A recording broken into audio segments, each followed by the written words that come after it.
3.87 టీఎంసీలు ఈ రిజర్వాయర్లు ఇలాగినాయి. నేను ఒకటే డిమాండ్ చేస్తా ఉన్నాను. ఇలా రైతులది రుణమాఫీ చేసినామని చెప్తా ఉన్నారు. రైతు రుణమాఫీ ఎక్కడ చేసిరని నేను అడుగుతా ఉన్నాను. నా హుజురాబాద్ నియోజకవర్గంలో దాదాపు ఇంకా 60% మంది రైతులకి ఇంకా రైతు రుణమాఫీ కాకపోవడం చాలా బాధాకరం అని చెప్పి సందర్భంగా తెలియజేస్తా ఉన్నాను. నేను ఈ ప్రభుత్వాన్ని డిమాండ్ చేస్తా ఉన్నాను. వెంటనే రైతులకు అందరికీ కూడా రైతు రుణమాఫీ చేయాలని నేను డిమాండ్ చేస్తా ఉన్నాను.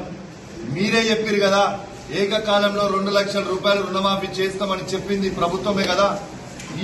ఈ మీ మాటలు వినే, మీ మోసమైన మాటలు వినే ప్రజలు ఓటేసి మిమ్మల్ని ఆ 1.8% ఏవైతే ఎక్కువ ఓట్లు పడ్డాయో ఈ మోసమైన మాటలతోనే కదా అని చెప్పి నేను అడుగుతా ఉన్నాను. ఇలా స్వయంగా ఈ రాష్ట్ర ప్రభుత్వం ముఖ్యమంత్రి రేవంత్ రెడ్డి గారు ఇలా బ్యాంకర్లతో మీటింగ్ పెట్టుకున్నప్పుడు 49,000 కోట్ల రూపాయల రుణమాఫీ చేయాలని చెప్పినప్పుడు దాన్ని తొండాటే చేసి 40,000 కోట్లు అసెంబ్లీ ఎలక్షన్ అప్పుడు చెప్పిండ్రు. తర్వాత పార్లమెంట్ ఎలక్షన్లు వచ్చే వరకు 31,000 కోట్లు అని చెప్పిండ్రు. ఇలా బడ్జెట్ లో పెట్టే వరకు 26,000 కోట్లని పెట్టిండ్రు. ఇలా రుణమాఫీ చేసింది 17,994 కోట్లు మాత్రమే. మళ్ళా బ్యాంకర్ల మీటింగ్ లో బట్టి విక్రమార్క గారు కేవలం 7,500 కోట్లు చేసినామని అంటారు. అసలు ఈ 17,994 కోట్ల ఎన్ని వేల కోట్ల రూపాయలు మీరు రుణమాఫీ చేసిర్రు అనేది శ్వేతపత్రం రిలీజ్ చేయండి. ఎక్కడికి పోయినా, ఏ ఊరికి పోయినా ఇవాళ కేసీఆర్ గారి కట్టించిన రైతు వేదికలలో ఇలా వేలాది మంది రైతులు ఇలా తరలిపోతా ఉన్నారు.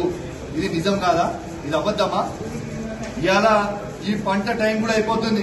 ఇంకా 15 రోజులు అయితే పంట టైం అయిపోతుంది.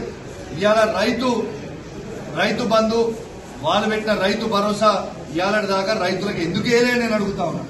ఖచ్చితంగా రైతులందరికీ కూడా వెంటనే వాళ్ళు వేయాల్సిన 7,500 రూపాయలు ఖచ్చితంగా ప్రతి ఎకరానికి వేయాలని నేను డిమాండ్ చేస్తా ఉన్నాను. తర్వాత వీళ్ళు అన్ని రెస్ట్రిక్షన్స్ పెడుతున్నారు. 2 ఎకరాలకే ఇస్తాం, 5 ఎకరాలకే ఇస్తామని. నా హుజురాబాద్ నియోజకవర్గంలోనే ఇలా వందలాది మంది రైతులు 10-15 ఎకరాలు చేసిన రైతులు వందలాది మంది ఉన్నారు. స్వయంగా రైతులు వాళ్ళకి ఎందుకు వేయరు? ఖచ్చితంగా రైతు భరోసా అనేది ప్రతి రైతుకు కూడా ఖచ్చితంగా వేయాలని నేను డిమాండ్ చేస్తా ఉన్నాను. వెంటనే ఖచ్చితంగా మొట్టమొదటిగా రైతు రుణమాఫీ చేయాలి. మీరు గిట్ల రైతు రుణమాఫీ చేయక రైతు భరోసా చేయకపోతే రేపు రాబోయే కాలంలో ఏ కాంగ్రెస్ పార్టీ నాయకుడైనా సరే, ముఖ్యమంత్రి కావచ్చు, మంత్రులు కావచ్చు, శాసనసభ్యులు కావచ్చు,